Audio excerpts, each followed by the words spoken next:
It's The Cork Dorks. Adam Montiel and Jeremy West.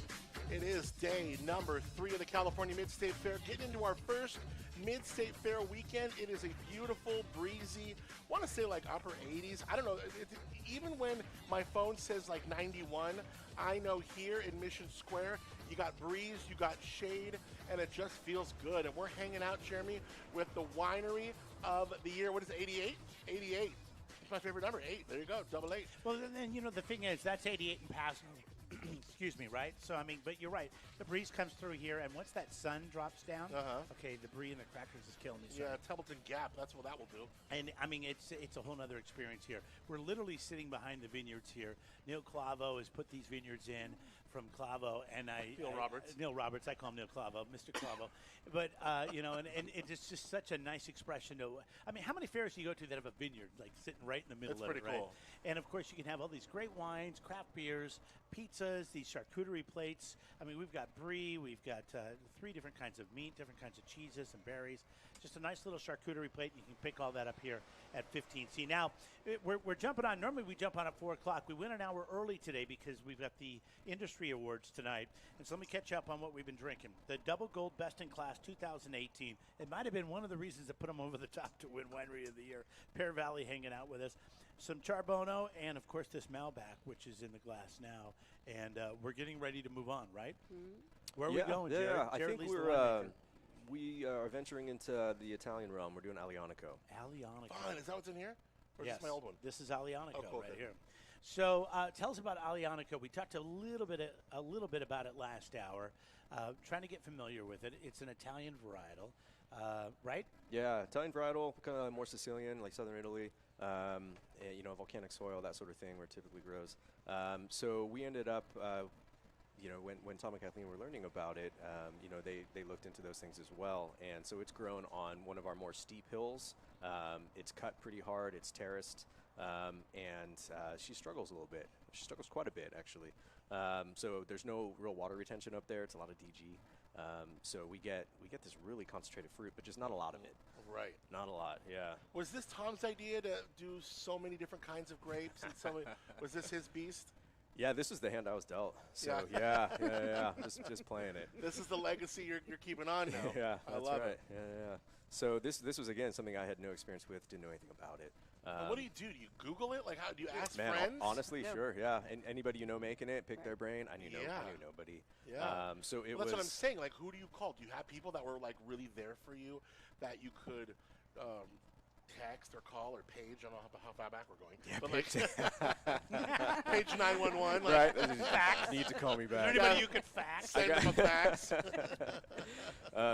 So I really didn't have much as far as resources with anybody with hands-on experience. So the approach was just clean, simple yeast, no wood. And figure it out. And so it's really turned into a farming thing. That's what I had to learn. Is that a great way to like blank page it so then you could see what comes of it and then go, okay, let me try a little wood, let me try a little this, let me try that. And that's kind of a good way to kind of start. It's a good starting point. That's my approach, yeah. Especially if you don't, even if you are familiar with Aglianico and you're going to do it somewhere else, or any variety for that matter, you got different soils, different climate. So yeah, taking a very neutral approach I think is smart. Yeah. Kathleen and Tom Moss started this back in 2009, Pear Valley. They got Jared Lee on board. He's been there the whole time. But we haven't talked about who's growing the grapes. Who's your wine grower? So I do the farming. You do that too? Yeah. So took over the farming in 2012. We were working with the Steinbecks early on.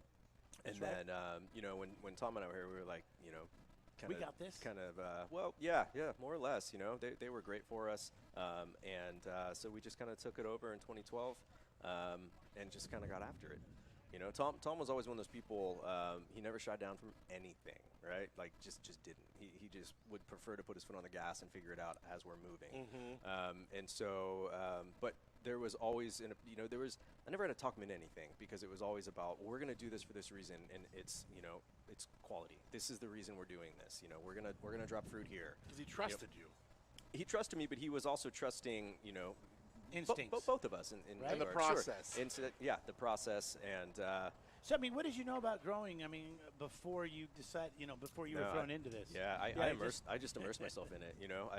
I was just reading books, everything I could get my hands on, taking as many classes as I could. We used to head up to Davis and take courses whenever we could get away together. It was good for us for a lot of different reasons. I know you make a lot of mistakes when you do this kind of stuff, but that's how you learn, right? True. I mean, if you don't put yourself out there and make mistakes, you're never going to learn anything. Sure. So, Yep. I mean, you're a better winemaker for it. Obviously, winery of the year. I mean, Absolutely. you're a better grower for it. A winery of the year. What was one of the big ones that you remember going back and going, wow, I can't believe we did that? Whew. Was there one? I'm sure. Yeah. I'm trying to think of one that doesn't make me look too bad, maybe. I think a lot of it was, thinking that we would potentially be okay, and we got more frost damage than we were thinking. That sort of thing, kind of hurt us. Or, we found some blocks that had, red blotch in it. And so we were like, well, we can cut off this wood, we'll grow some new arms, and that'll buy us some time. And it worked out, but it wasn't the right thing to do, potentially. Sometimes it's better to pull a Band-Aid. But things of that nature, yeah. So, Alianico, Yeah. saying it right. Italian varietal. This is a 2018, another fantastic wine. I know this might throw it up there against Legrine a little bit. I tell you, It's a fun Italian wine. It's a really great wine. I want to see if Jarvis can rhyme Alianico with Quantico. Maybe we'll throw him in the next Cork Dorks rap. I You saw guys made over the there Cork on- Dorks rap. Are you texting him right now? Like, Oh, I you need to texted get him. on I this. texted him about 10, 15 minutes So, ago. Yeah. I guess my question is, what is the program with Italian wines? Do they like a certain kind of like structure wood? Is every varietal, do you just kind of play it how it comes out of the vineyard? Like, how do you make those decisions in the cellar? Yeah, so, kind of after that first year or, 6 months thereafter. So I really like this stuff because it kind of goes every direction. Like, it's got plenty of color, it's got plenty of acid, plenty of fruit, plenty of structure. It's aromatic. So this is bottled and always has been, probably always will be. It's 100% Alianico. There's nothing else in it. The new wood on it is close to 20%, and it used to be none. There used to be no new wood on it. But we throw some pretty high-end French oak, but about 20%, just enough to kind of maybe tweak the mouthfeel a little bit, give it a little more texture. But it's really just about showcasing the fruit. I love what this stuff is just on its own. And do you have carte blanche on spending money? I mean, you're like, Kathleen, like, hey, I need some French oak. I need one. I want an optical sorter. How do those decisions go? So Or conversations, I should say. Tom and Kathleen were very much the same. I've never been like this, frivolous, unreasonable kind of guy, and and so we have a budget for wood, and we stick to it, and it's the right amount. We're not throwing wood at it just because we can. Right. That's Right. a huge mistake. Mm-hmm. Yeah. I feel the same way at the radio station. I feel like I'm a very responsible person. But the main console that we So you used- ordered too many frosés that one year, and we got limited. That to was them. not me. That was you too. But it's like I'm using a piece of equipment from 1998. Okay, are you using anything from 1998 in your winery? Not my Yeah, pager, exactly. nothing, no. Okay, I'm going to use that in the next My meeting. pager. The next meeting when we need to upgrade equipment. Yeah. Yeah. We need to get this up because they're not. Hey, if we want to be radio station of the year, we can't be using 98. Right. But it all goes to that kind of familial kind of way everyone treats each other, even in a business, space. And it's Sure. like he's being a good steward of these grapes. These grapes are coming along. They're obviously doing very well. We're sitting talking to the winery of the year, but also being a good steward with, that company credit card and knowing like with the budget where we're at. And It's Kathleen, trust. that's got to be huge to you. No, absolutely. trust. And it is trust, and I trust him absolutely. If he says to me, I want to do this, we generally just go like this. Yeah, sure. If you Is think it's Jared better, like- let's do it. Is Jared become like a son Yes. a little bit? Oh, Yes. look at that. I could Oh, see we that. I felt that right Yeah. away when you Yeah, sat it's down that kind of trust. you started talking about it, Yeah. which is pretty great. It is. Yeah. Well, And you How were, lucky can I be? Yeah. the shock of you've been there X amount of years. It was never lost on me how good I had it. It wasn't.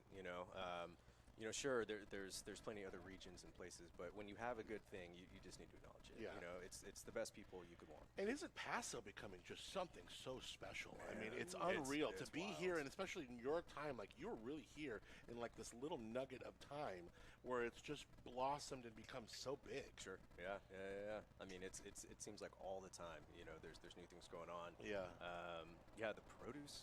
I mean, Yeah. the stuff that's coming out now is just phenomenal. What's the scene out at Pear Valley? I mean, obviously we're tasting with folks. Are we doing any kind of little things to heighten the experience? Are we doing little things? What's going on there? We've had music a couple times, and Yeah. everything's outdoors now, so everybody's seated, and it's a little easier instead of standing at the bar. You know, it's hard for me to even remember standing at the tasting I bar know, now. sure, that's It's old like school. no one's going to come back to that.